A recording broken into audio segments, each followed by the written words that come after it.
आइए आज आप सब सुनेंगे रवि प्रदोष व्रत की कथा। जब भी रविवार के दिन प्रदोष का व्रत पड़ता है तो इसे रवि प्रदोष या रविवार प्रदोष व्रत के नाम से जाना जाता है। जो भी भक्त सच्ची श्रद्धा के साथ, नियम और निष्ठा के साथ रवि प्रदोष का व्रत करते हैं, इस दिन भगवान शिव जी का पूजन करते हैं। इस व्रत के प्रभाव से आयु तथा आरोग्यता की प्राप्ति होती है और भगवान शिव जी अपने भक्तों के मनोरथों को पूर्ण करते हैं। प्रदोष का व्रत, जो कि प्रत्येक माह के कृष्ण पक्ष और शुक्ल पक्ष की त्रयोदशी तिथि के दिन जब भी प्रदोष काल का समय प्राप्त होता है, उस दिन इस व्रत को धारण किया जाता है। यह व्रत भगवान शिव जी की कृपा प्राप्ति के लिए, भगवान शिव जी को प्रसन्न करने के लिए धारण किया जाता है। इस व्रत को स्त्री या पुरुष कोई भी धारण कर सकते हैं। प्रदोष का व्रत कम से कम 11 या 26 प्रदोष व्रत करना चाहिए। इसके बाद आप चाहें तो आगे व्रत को धारण कर सकते हैं, नहीं तो फिर व्रत का उद्यापन करना चाहिए। तो आइए सुनते हैं रवि प्रदोष व्रत की कथा। तो बोलिए प्रेम से भगवान भोलेनाथ की जय, माता पार्वती की जय। एक समय सभी प्राणियों के हितार्थ परम पवित्र भागीरथी के तट पर ऋषि समाज द्वारा विशाल गोष्ठी का आयोजन किया गया।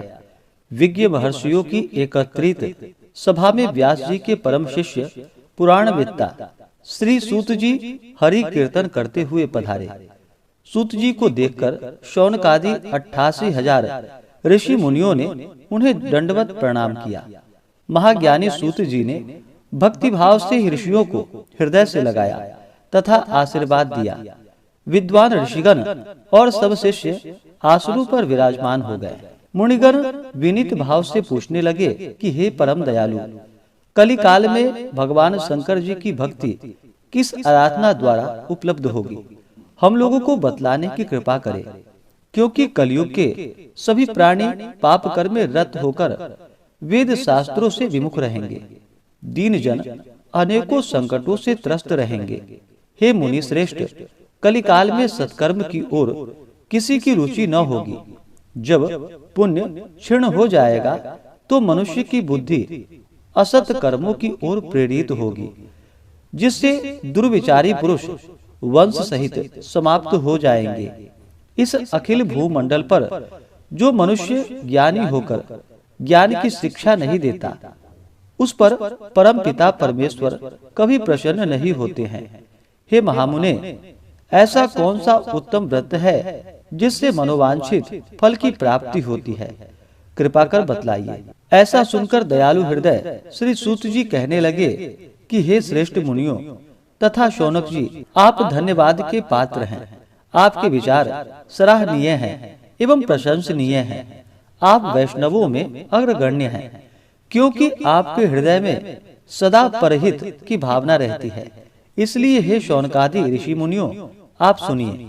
मैं उस व्रत को आपसे कहता हूँ जिसके करने से सभी पाप नष्ट हो जाते हैं। धन वृद्धि कारक, दुख विनाशक, सुख प्राप्त कराने वाला, संतान देने वाला, मनोवांछित फल प्राप्ति कराने वाला यह व्रत आपको सुनाता हूँ, जो किसी समय भगवान शंकर जी ने सती जी को सुनाया था और उनसे प्राप्त यह परम श्रेष्ठ उपदेश मेरे पूज्य गरुड़ जी ने मुझे सुनाया था, जिसे आपको समय पाकर शुभ वेला में मैं सुनाता हूँ। श्री सूत जी कहने लगे, आयु वृद्धि, स्वास्थ्य लाभ हेतु रवि प्रदोष का व्रत करे।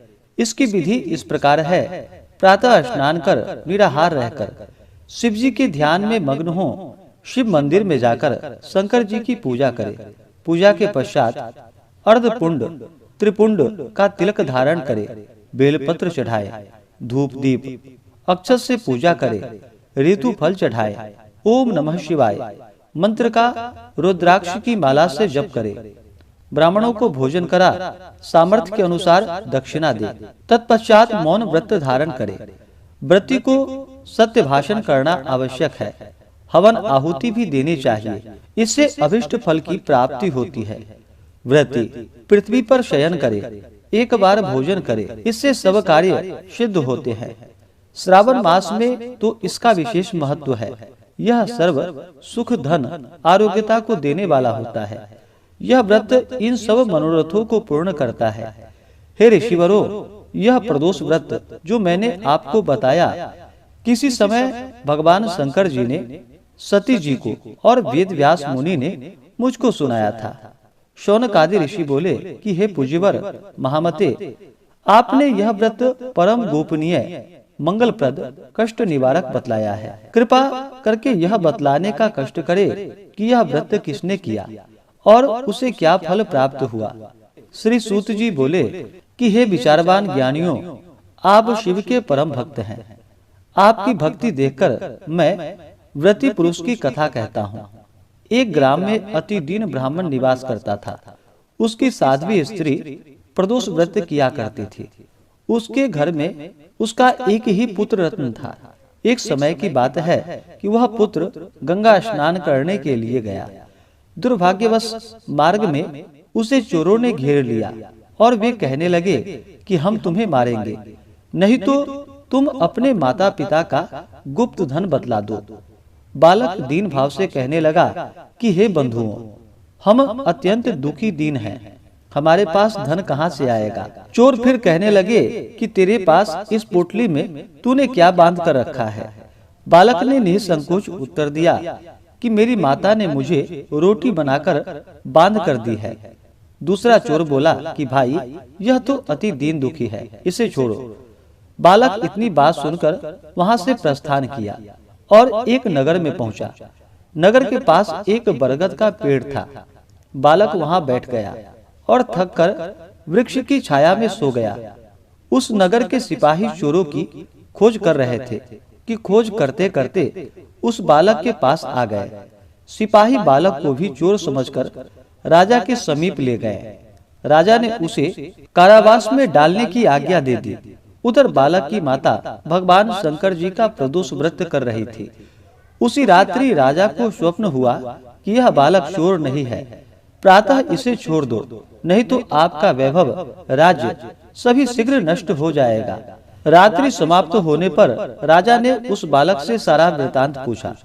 बालक ने सारा वृतांत कह सुनाया। वृतांत सुनकर राजा ने सिपाही भेजकर बालक के माता पिता को बुलवाया।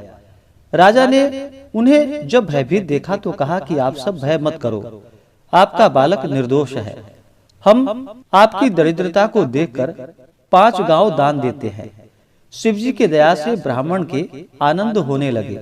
इस प्रकार जो कोई इस व्रत को करता है उसे आनंद की प्राप्ति होती है और भगवान शिवजी उसके मनोरथों को पूर्ण करते हैं। तो बोलिए प्रेम से भगवान भोलेनाथ की जय, माता पार्वती की जय। इसी प्रकार से ज्ञानवर्धक जानकारियां प्राप्ति के लिए, व्रत पूजा के बारे में जानने के लिए, कथा को सुनने के लिए चैनल पे अगर आप पहली बार आए हैं तो चैनल को लाल बटन दबा करके सब्सक्राइब करें, साथ में बेल आइकन घंटी को दबाएं ताकि आने वाली वीडियो का नोटिफिकेशन आपको समय से मिलता रहे।